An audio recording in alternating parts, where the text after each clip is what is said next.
Welcome to the Scully Sez podcast, talking all things law, business, and more.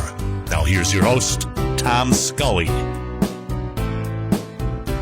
All right. Well, this is Tom Scully, and we're talking about a podcast that I'm putting on. It's a relatively new podcast, but we're plugging away on a regular basis. And so, if you like this production, we want you to give it a thumbs up. And well, we don't have anything other than people that like in the show, so it's always got to be a thumbs up. And so, you want to follow us as best as you can. Sometimes it's difficult because it's what they call a circuitous route, but do your best. And so, talking about a circuitous route, I thought I'd mention the fact, sir, you were in Sweden just recently. Am I correct there? I was. Mm-hmm. And I recall you being not too far from me. Well, yes, I've spent some time there myself. Now, you spent some time in the US of A, have you not? I have quite some time. All right. Well, now, and so I take it with this, you're something of an international traveler as well, because I know that you've been to Greece, you've been to a number of other European countries. Am I correct there? Yep. And Many. so what were you able to distinguish any differences between the Swedish people and, say, the American people? For sure.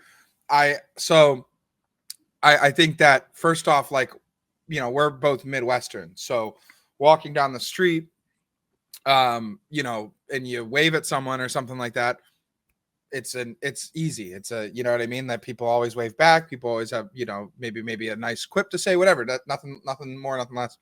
But over there, smiling at people almost seems offensive, you know, like no one smiles, no one greets each other. They were very hospitable. That's, you know, the hospitality was really good. But there was like a wall, Yes. you know? You look straight ahead and make no eye contact, sir. That's what we do on the New York subway. So there's something in common there, but go ahead. Yeah. And that's kind of exactly the vibe I was going to compare it to. It was like as if everyone was from New York. And it was kind of, it was interesting because I didn't, you know, I mean, Swedish people, I guess I didn't expect them to be bubbly or anything. That's not their reputation, but I felt like maybe a little bit less of the German or French vibe, where it's almost kind of like it almost reads as they don't want you there. I don't think that that's how the Swedish people felt, but that's how it reads when you're like a person who's used to, hey, how you doing? Every person you see, you know? Well, I don't know about you, but I had the advantage of staying in this huge mansion type of building. And outside of this building, they had a walking path rather.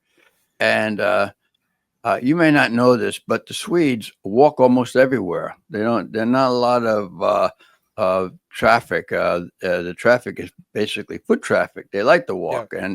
and they walk for long distances. At any rate, as I was looking out the window, looking at these folks as they passed one another, they would sometimes it'd be a mother with pushing a baby carriage. It'd be a jogger.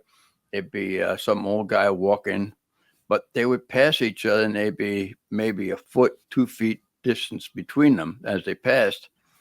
And there was no eye contact. There was no wave. There was no nothing. Nothing, you know, nothing hostile about it, but there was, you know, no type of greeting whatsoever. So that's one thing that's a little bit different. Now, did you notice that in many of these other European countries that you visited? Did you notice people like that? I think some places, like I think Germany, yeah, people have you know, Germans are not really known for their sense of humor or for necessarily being like bubbly people or anything. So I think in Germany, I got a similar vibe to that. And then in France, it was kind of like that, but a little bit more aggressive, a little bit more like, less like, oh, this is just how they are, and more like, oh, if I was maybe French and I walked up to him and spoke to him in French, this person might be nice, but because I'm like have the language barrier, they're not even going to attempt to be nice. That was the vibe. But then Italy was totally different. Italy, waving at people are like, oh, hey, grazie bella, whatever. Like people like to talk, over there. So it is different. Yeah, buongiorno. Yeah, pizza pie. But here, so now getting back to Germany. I'm not a great fan of that country. To tell you the truth, not it's not only because they had that little peccadillo called the Nazi Party, but there are some other things that they did that I was not too happy about. And when we go to the airport, I've been there a couple of times, but particularly at Frankfurt, I thought if they got better, they'd be rude. And so I'm standing in line, waiting to ask this person at the airport some information, and it's pretty basic information. Actually, I probably didn't have to ask the question, but I just was a little bit unsure being a tourist, so I wanted to double check on something. And I'm standing in line, and this rather, to put it kindly, a robust German woman walks right up to the person that I was waiting to see. And I say to her, excuse me. I said, you just walked in front of me. She said, I did not. I said, I've been waiting here for 10 minutes, and you just walked in front of me. She said, I did not. You're not telling the truth. And I said, I know that you're not going to change where you're at right now, but I just wanted to let you know who you were. So you can go with that. And probably went over her head, but I think that with a lot of people, there's an old saying, it's how do you live with yourself? And I think that that's a punishment for some people, that they have to live with themselves. Do you see what I'm saying?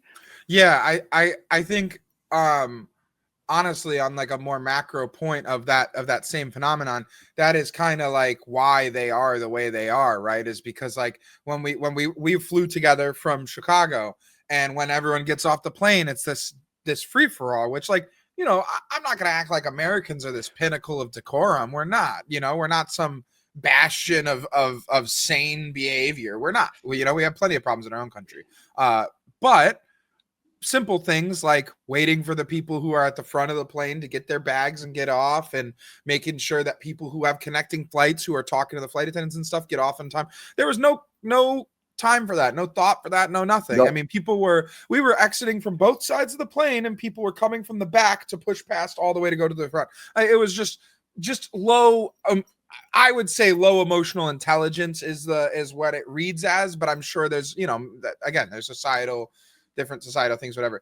But when you say that about the German lady, how they were like that was the same thing I felt in Sweden, France, everywhere like this, that people walk down the middle of the street in a group of 3 and don't move. They expect you to like stop or whatever. And it's a really weird attitude where it doesn't feel like there's any, not any, but it feels like there's way less common courtesy than we allow each other in America. And for me, it's fine. Like I'll go over there and I'm not going to budge on the sidewalk. So like if you want to sit on your butt, because you bumped into me, that's totally fine. That it doesn't hurt my feelings, doesn't make me feel bad. But I do feel bad for the anyone like older or even just a smaller individual. You go over there and that attitude is totally like you'll just get pushed to the side. People come up to you, try and give you a bracelet, try and do this.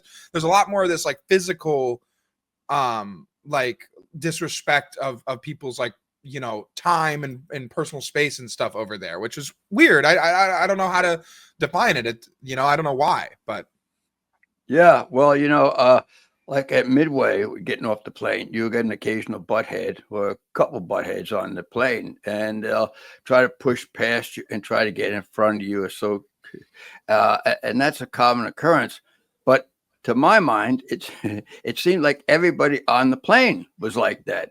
They jumped up as quickly as they could, and they're trying to get in front of you, pushing the bags, and then of course it's like They get in front of you, and then 20 minutes later, you will see them waiting at the baggage center, and Yep. I get the same feeling as the guy that cuts you off driving, and then you see him stopped at the red light next to you. You know, it gives you a good feeling, so I to feel speak. very personally attacked when you say that.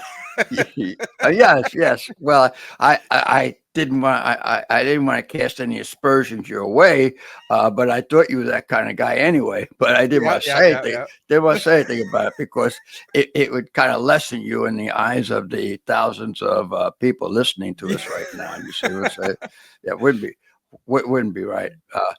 And so anyway, so I Well, think. oh, sorry, go ahead. No, I was going to say, but a little bit of disagreement I'll have. I'll say about the French. We had this. We were on this tour sometime back, and we had this guy. He was a tour guide. His name was Etienne. I still remember the guy. He was absolutely an advocate, which is an advocate in France is an attorney, Okay. and so he was also a tour guide. And the guy was, very, very well polished and an excellent tour guide. And so he would say to us in the beginning, he'd say, now he said, some of these French are going to seem like they're kind of uppity. And he said, if you want them to smile at you and you want them to wave at you and you want them to be real friendly, what you do is you walk up, you wave and you say, bonjour. And they will immediately brighten up and they'll wave back at you. And I found that to be true. I never found it that a case where they didn't do that. So I think that they, particularly the French, they resent the fact not that you're not able to speak the language, but they resent the fact I think that you just assume that they can all speak English fluently, and that you make absolutely no effort to try to accommodate some of the problems that they might have communicating with you. That's So fair. That's yeah, fair. That would make so sense too, because I was when I was in Italy, I was feeling that way a little bit because we this was last month when I went from France to Italy. I was still kind of on the like, oh, merci beaucoup, like saying that like to at restaurants, and yeah, then a couple times I slipped up and would say that in Italy, and the Italians are very nice, so they would like make a joke of it and whatever. But then I yeah, thought about it and I was like, that's got to be frustrating because there's probably a good amount of people who like don't care to think about, oh, I'm in Italy, like whatever. It's 200 miles from where I was saying merci. They know French, and maybe they do, be that as it may. But like, I do get that because even as like an American, if you come into my restaurant and you can't speak any English, I'm going to try and help you. But it does get frustrating. It would be frustrating. And if I was in a place that was visited by a lot of international people, I could see that start wearing thin. I could see that patience eventually wearing thin, where it's just kind of like if someone doesn't want to meet you halfway, you don't want to even try. I could see that. Well, having given the French a pass, though, now I have to also give them a demerit. Not actually French, but the French Canadians. Oh man. You will remember Cape May, and there were many of these individuals that would insist on wearing Speedos. And the Mm-hmm. time for wearing Speedos had passed by, say, 30 some years ago. And in some aspects, it wasn't so much the hairy back and the hairy chest that turned me off, but sometimes you could not actually see the speedo. There was, you see, there was what they call an overhang. Uh, so so a big hairy overhang, which is okay for them, don't you see, when they get out of the shower looking in the mirror or something.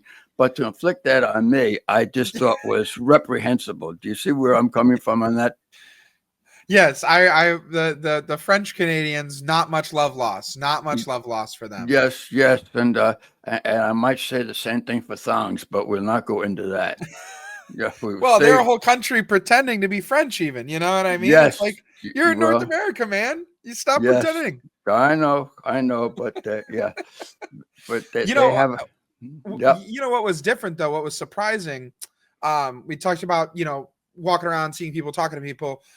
The driving over there, everyone has a lot to say about the cities, and yeah, the cities are whatever. But as a person who's driven in every major U.S. city, driven in Rome, Paris, now Stockholm, whatever. I've driven a lot of places.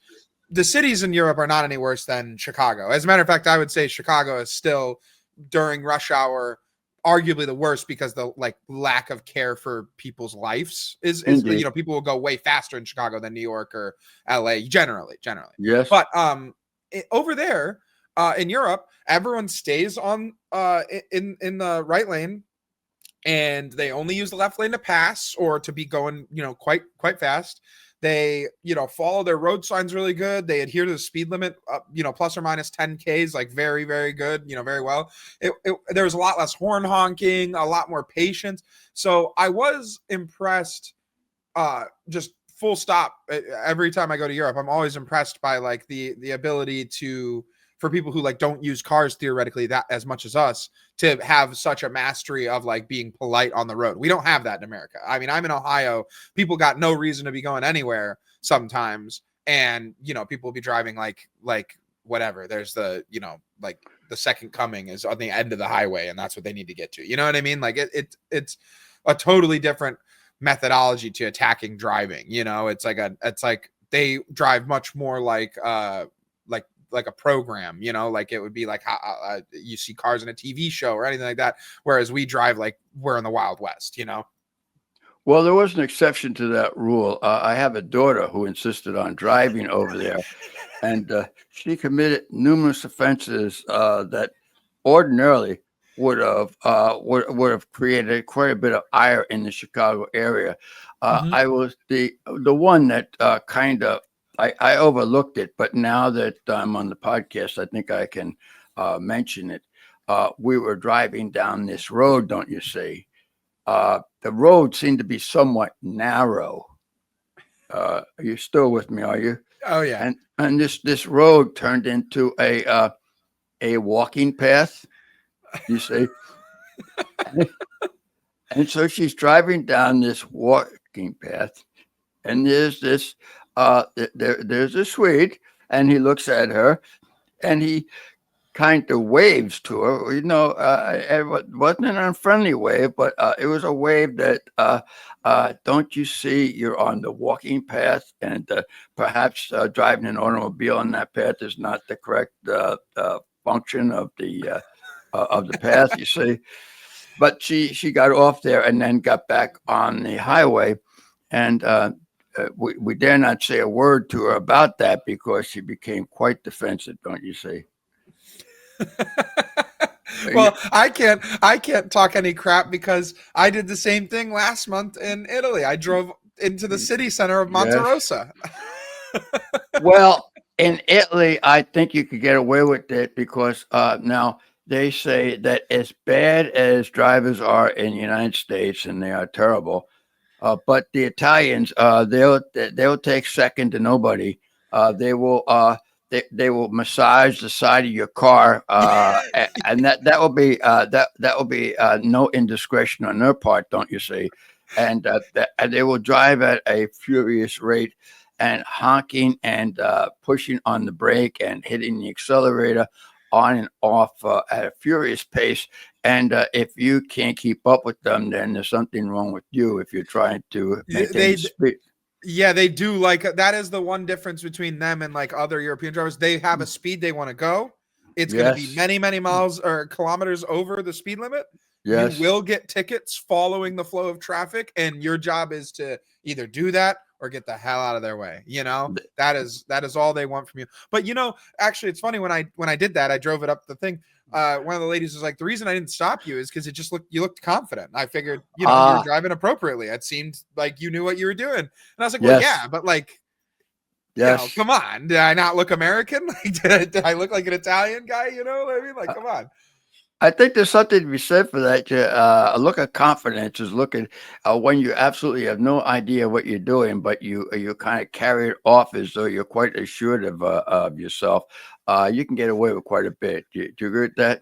Absolutely. It's the same joke as people say, if you carry a ladder and you wear a high visibility vest, you can get in anywhere. Yes. Because people are just like, he's probably working on something. He's probably the handyman. He's probably whatever. It's kind of the same theory there. Like, if you look like you belong, No one's gonna check you because the biggest secret about like being an adult that I'm like learning as I become more and more of an adult is absolutely no one has like a real idea what they're doing. They're kind of just figuring it out as they go for the most part, And Yes. so you just act like you know what you're doing. People are gonna be like, "Oh, he's probably authority. I'll let him do it." Well, speaking about the different nationalities and the way they behave, there is something about this region, and I guess maybe it has to do with other parts of the country as well, that I do not like. When you go to a function, um, and there are a number of people that will be sitting at a table, they will take these empty chairs and lean them up against the table. Have you seen that? Yeah. Yeah. God forbid that somebody that they don't know should sit down at the table near them. Don't you see? Right. So you can't do that. And then another thing that was done, we were down at Navy Pier. This is some years ago, and we were we were looking at the fireworks, and so we were at Grant Park, and these folks had staked off their little sections. Have you ever seen that where they'll put in these stakes in the ground and then take string and they'll wrap it around, you see, and that's their plot, you see. You're not allowed to go into their plot. And there may be hundreds of these little plots on the park.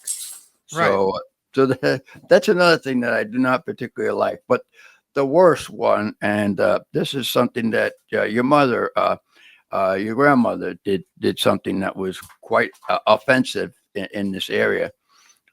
We were at Calumet City, and there was a ballet, and we walked in, and we got in nice and early, and we were going to sit up by the front.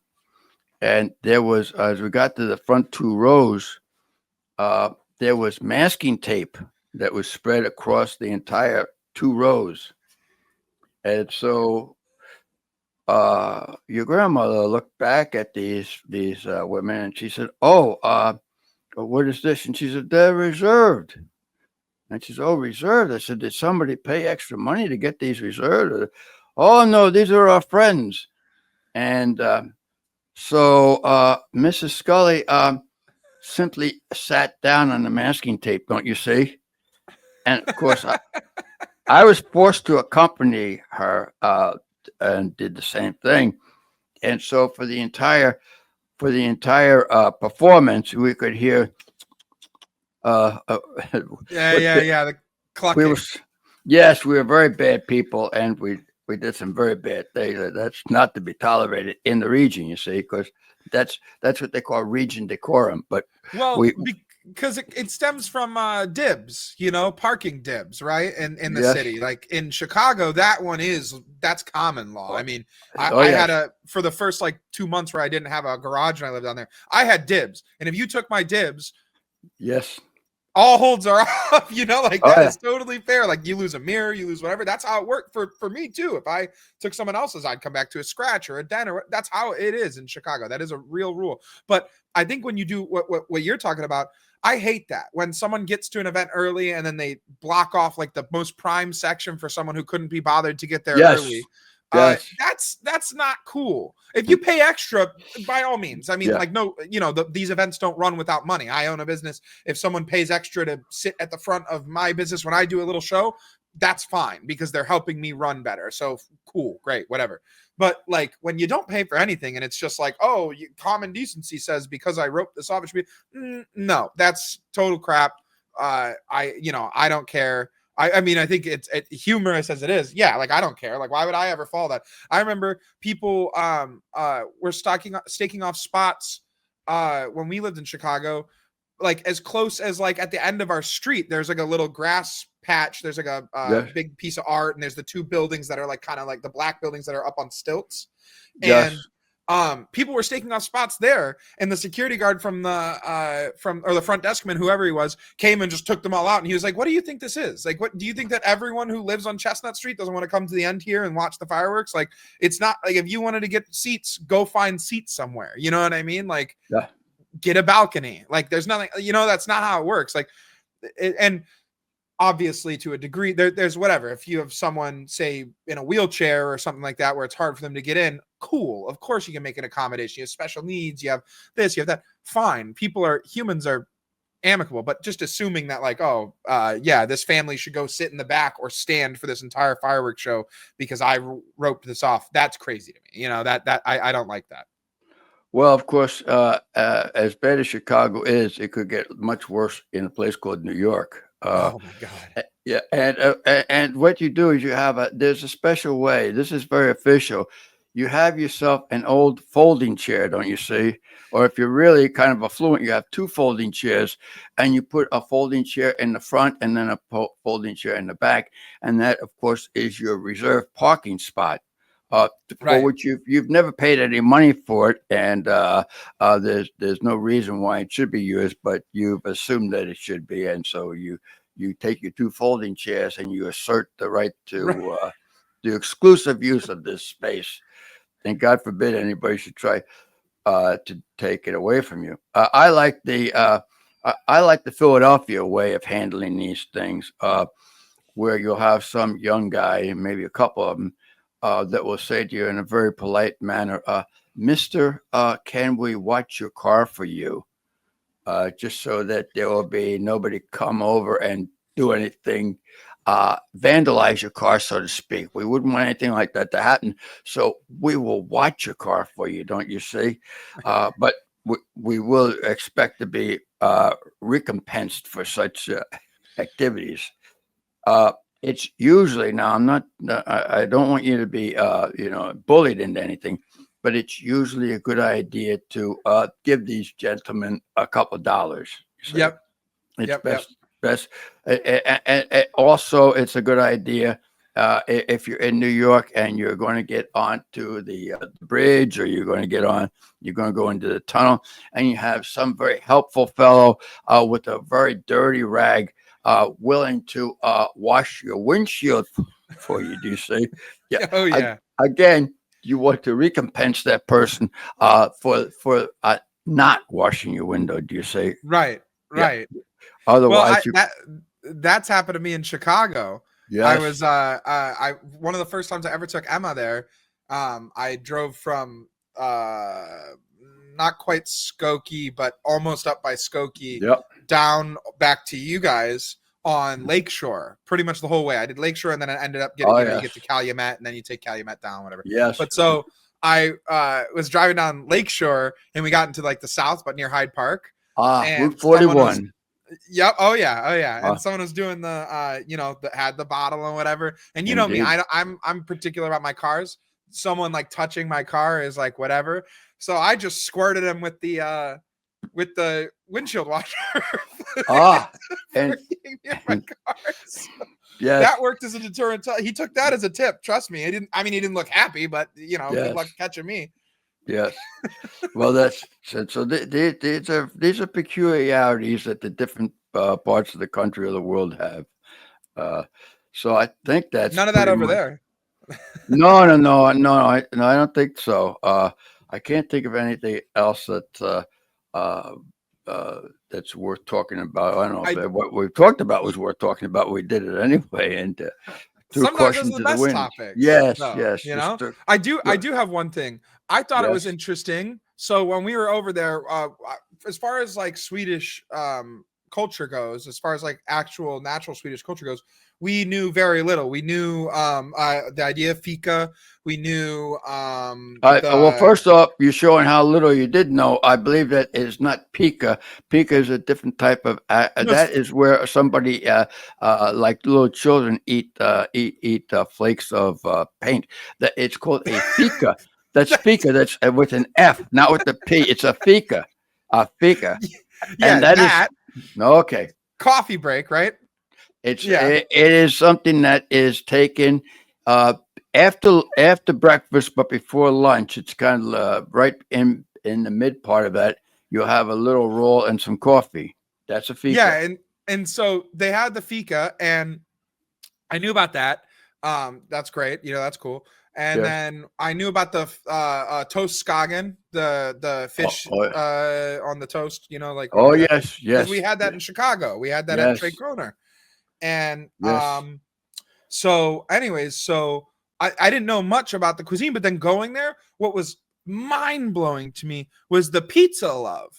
Oh, Again, like yes. it was another place. Every place had pizza. It was pizza, pizza, pizza. Same thing when we were in Nice in France. Pizza, pizza, pizza. You think it's an Italian thing and an American thing? No, it's like every single city I ever go to, I feel like has some sort of claim to like, oh no, we love pizza. We do it best because of this. We do it, and that was something that for me meant was really meaningful because obviously that's what I do every day. So I navigate my life based on pizza economics to a large degree. Yes. So when I go to another country and I can see the way they do it differently and different options, it's really, really fun. It's a really enjoyable thing.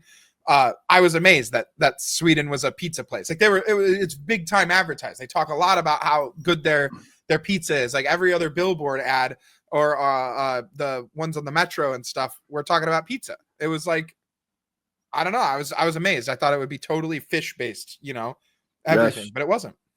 Well, I hate to say this, but well, the American pizza is better than any of the pizzas anywhere. Agreed. But that's not what I hate to say. What I hate to say is the best pizza in the country is from New York, and Agreed. I don't like this. I don't like to say anything good about New York, but that's one thing I'm forced to say. Yeah. And yeah, and back in the day, I don't know if New York still has it, but they used to have these guys in the windows that flip these pizzas up in the air. It was it was quite a show. They did it quite good. Oh yeah. Yeah. So That's the technique right there. That's the whole thing. I mean, oh it's kind of weird. Pizza is one of those industries that the more and more and more money has been poured into it, the lower and low. I mean, I guess this isn't weird, but the lower quality it's been. But the quality doesn't come from shortchanging ingredients. That's to be expected with volume, unfortunately. And like, it's not because the ovens aren't good or something. Well, partially it is, but like it's just they switch to conveyor ovens, pre-made crusts, and from there, what does it matter? You know what I mean? You're going to a place in New York, might be getting $1 slice, and they might make mozzarella fresh every morning from curd. You know what I mean? And they make their sauce from whole tomatoes, and their crust is handmade and all that. And like it's like a place like that, doesn't really exist anymore. And if they do exist, they're like the top. They're one of the best pizzerias. It's really, really impossible to beat them. It's unfortunate that, even though the pizza is so much better in New York and Chicago and really just America than the rest of the world, just as a result of like capitalism and stuff, you kind of don't get the same level of product as you do in some of the smaller hole in the wall places, like mine. Like I'm not even just tooting my own horn, but like we go from scratch. Like you come in and it's a dough ball. And that's where the pizza starts. Like, and I'm not saying I do everything perfectly. I still have improvements to make. We still have skills to gain, but like, it's not hard to do it that way. It's not cost prohibitive. I mean, it really isn't cost prohibitive, but this constant strive for making as much as possible and doing all that, stops you. But I'll leave. I'll have said my piece after this. The one thing is it does show, right? Like, I don't know if you saw, but the Pope from Chicago was brought some Aurelios. Yes. And so he was brought a box of Aurelios. Aurelios, yeah, which obviously we prefer to be San Fratellos, but that's aside from the point. No Illuminati's. I mean, come on. Well, I think they picked it for him because he's a near South Side, or he's a like South That's Side. Right. He's a South Side. So they gave him the he needed the tavern style. Like obviously deep dish is great, but everyone knows that if you're from the area, like, yes, the deep dish is amazing, but you go to the square cut pie, 9 times out of 10. He's a Dalton boy. Yeah, he is. And he ate it, by the way. The Vatican security checked and made sure it wasn't, poison or anything. And he went home to his apartment and reheated it in the microwave and had Aurelios in Rome. Well, I do have a confession to make, you see, and I'm a little bit embarrassed to say this, but I have to say it anyway. As soon as you left Sweden, we took a tour of one of these boat tours, you see.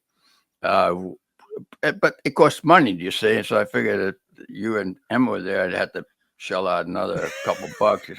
So you didn't get there. You didn't get on that tour.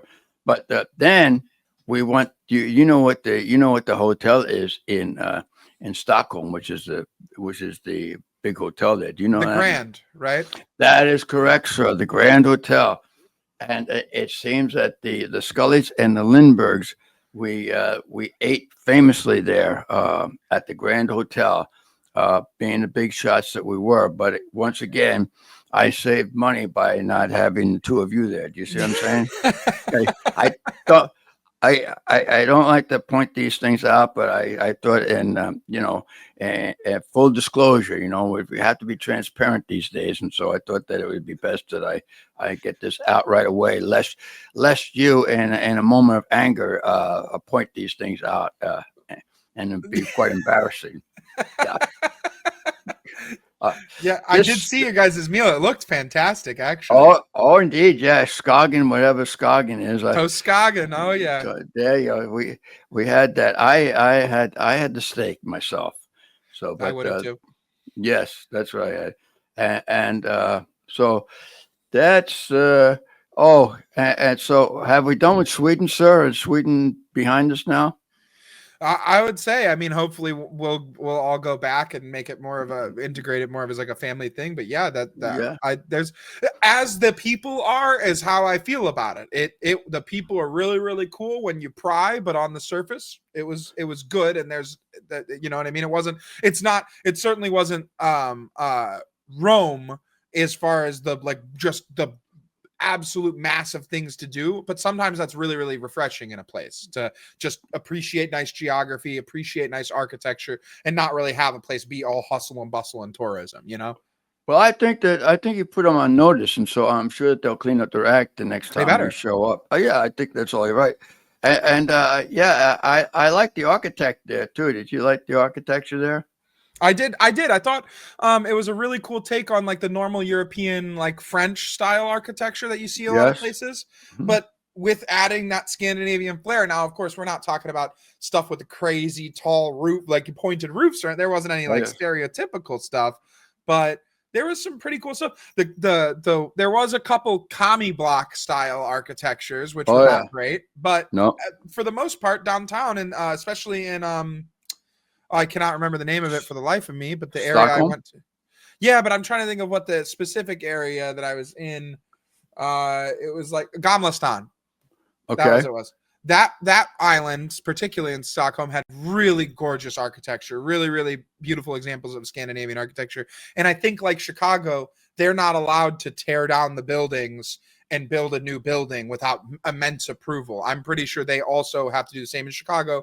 Keep the facade, do the interior, which is good. That helps unify your city. It makes it way better. That's why when the Europeans would ask me, should I visit New York or should I visit Chicago or should I visit LA? I would say, well, listen, New York's going to have the most things to do. And LA, if you really care about movies and all that stuff, of course, you can't beat LA. It's amazing.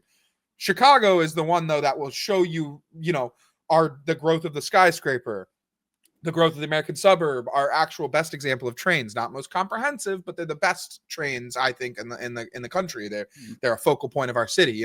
It's a different vibe entirely, but I always recommend Chicago to people because of that same thing. You go there and you're like, wow, this is a really cool representation of the history of the growth of the American city. Yeah. And also, I suppose getting back to our airport, when we talked about some of these the German folks, there was a lot of yelling back and forth. Unfortunately, I had to sit next to another one of these robust German women who Rubenesque. Well, that would Ruben-esque. That would there's the implication there that it's attractive. You see, so I would not say Ruben-esque.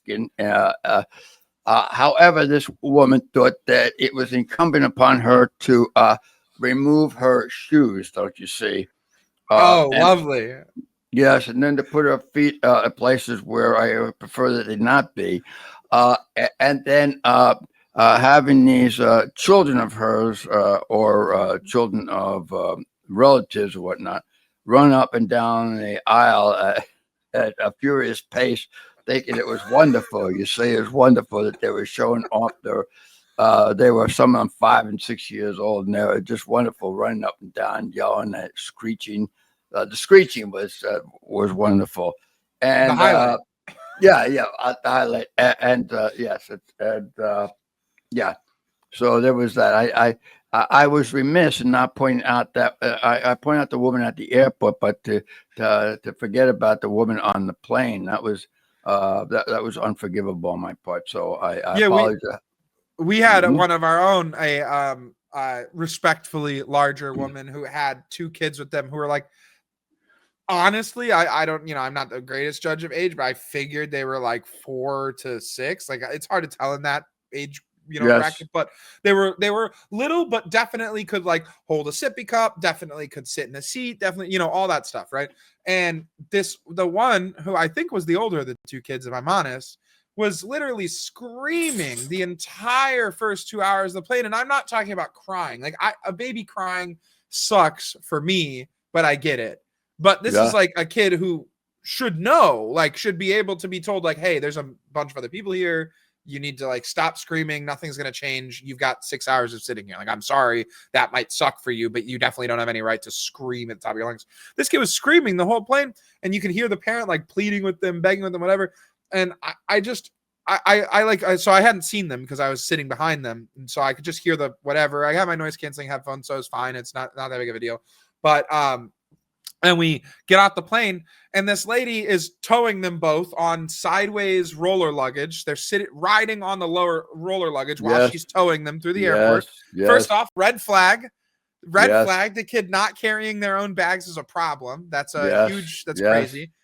yes, Anyways, and these kids are like, like holding like a normal bottle of water and like drinking out of a normal bottle of water, and they're like normal size, whatever. And I'm like, hold on, is that what was just screaming on this? Like, like it blows my mind sometimes the way that people let that stuff slip. And then furthermore, I look at some people when I see them on the plane, and I like got back from Germany. I know what we were doing, whatever. And I'm like, why did you travel in this configuration?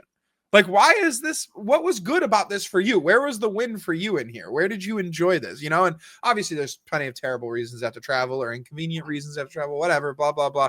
I'm not trying to be conscious of that right now. I'm just wondering what would possess someone to travel with the worst behaved children of all time to go to Germany, which frankly, they didn't look like they were there to go on a hike or, yes. anything like that. So maybe it was a smorgasbord. Maybe that's what they were doing. But Well, I came from a very abusive background, and there were things that were said to me like, if I started crying, they'd say, "You keep on crying, and I'll give you something to cry about." So there was that, and then there was always the where I sometimes you'd be at a restaurant or something and try to put on a little show, don't you see? And then you ask the question. Shall we take a walk outside? That also kind of put a damper on some of my enthusiasm. Do you see what I'm right, saying? right. Yeah, and it's just the way. Yeah, it was horrible that I was treated in such a manner. And but anyway, that's that. So let me see. Anything else we're talking about? I guess one thing I want to mention, getting on a political thing.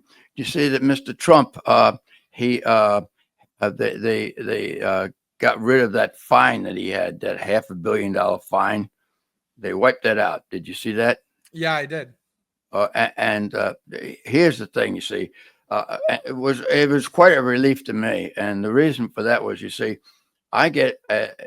I sent the gentleman some funds. I think I've told you about that before. You see, I sent some funds, and no good deed goes unpunished. And as a result, I get 4 to 5 to 6 to 7 uh, importunities each day, telling me that they're considering giving me some type of cabinet position.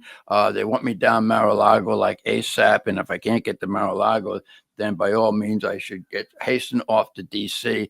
But great things await me, because I'm on the MAGA team now, and they're waiting for any type of instructions, or any type of thing I can tell them that would help them in their political careers.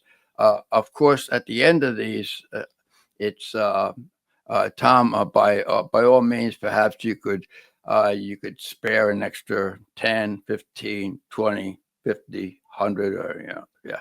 You could just send us that. We'd be ever so grateful, and of course, and we'd I never would. ask again. Well, you see that if they said that, if they did say that, then I would be inclined to give them another donation. You see, please, please, please, I will give you this money, but you must promise me. You must promise me that you will not contact me again. You see, but that is probably just too much to ask. And so as a result, I continue to be requested for my input. You see, it's really not that they don't want any money from me, but it's my input that they really value, and the asking for money is just an aside.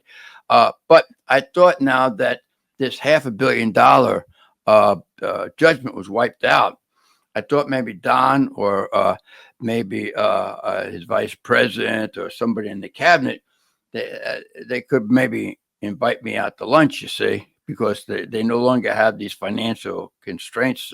Right. And so, yeah, I mean, it just stands to reason that now that the purse strings have been loosened a little bit, rather than asking me for money, they're going to be sending some money my way. Do you see how that works? Right.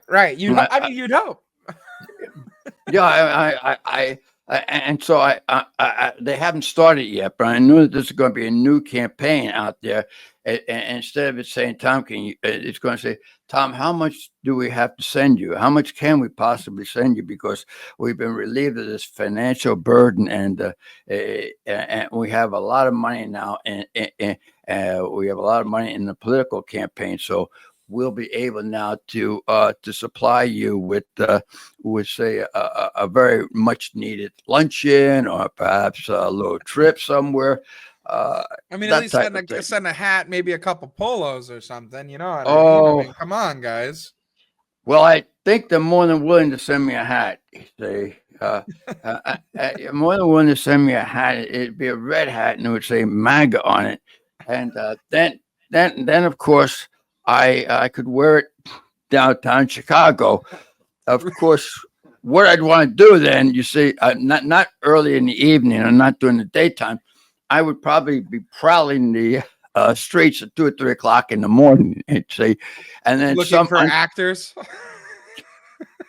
Yes, so some unsuspecting guy, probably of the liberal bent, trying to get himself a sandwich at Subway or 7-Eleven or one of those establishments, whereby I can pounce on him, don't you see, and pummel him by or her, as the case might be, about their head and their shoulders, and then run off.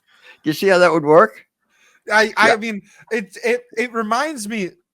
It's so similar to something that definitely happened in Chicago. It was for sure real, for sure. Yes. Well, it definitely happened. I could see that some of these folks, I mean, it would be traumatizing. There's no doubt about that. And I think, now I'm not saying for sure, but it has all the indications of PTSD. You're familiar with PTSD? Oh yeah. Yes, that's a traumatic injury that's done to the psyche, and that will go on for years. And so some of these folks, I mean, they'll never be the same. I mean, the damage to his psyche wasn't nearly as bad as the damage to his career when they found out that it was a farce. Well, that would also damage your psyche quite a bit, don't you see? Now that's the real PTSD. Well, that also, and also, well, it's two things at the same time. It would damage your psyche, but also your pocketbook. You see, the damage. Oh yes, the pocketbook damages is significant, and then that would cause more PTSD, don't you see? Absolutely. Yeah. Absolutely. Yes. Yeah. I'll tell you, when I read about that, my heart went out to them. I just commiserated with them something terribly, and I tried to put myself in that situation what it must have meant to them, but I think I'll probably be able to get over it. Well, I lived 4 blocks north of that hallowed event. When the year it happened, I lived on Chestnut, and I think maybe 6 blocks, and it was on Ohio Street. I want to say. Well, now wait Um, just a second, sir. I don't want to incriminate you, but you have a MAGA hat.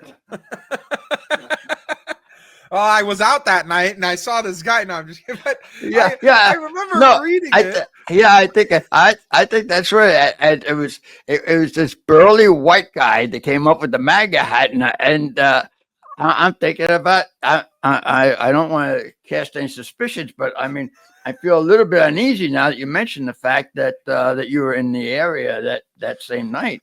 Well, I felt really just terrible for the guy. I agree with you because I thought to myself, God, this is such a dangerous neighborhood. I mean, Ohio Street, two short blocks off of the Mag Mile. I mean, it's where all the crime in Chicago happens. I mean, Oh, there's and just this terrible, oh, terrible racist people there. I mean, it's just a unified front. Everyone loves Trump in that area. We all know that.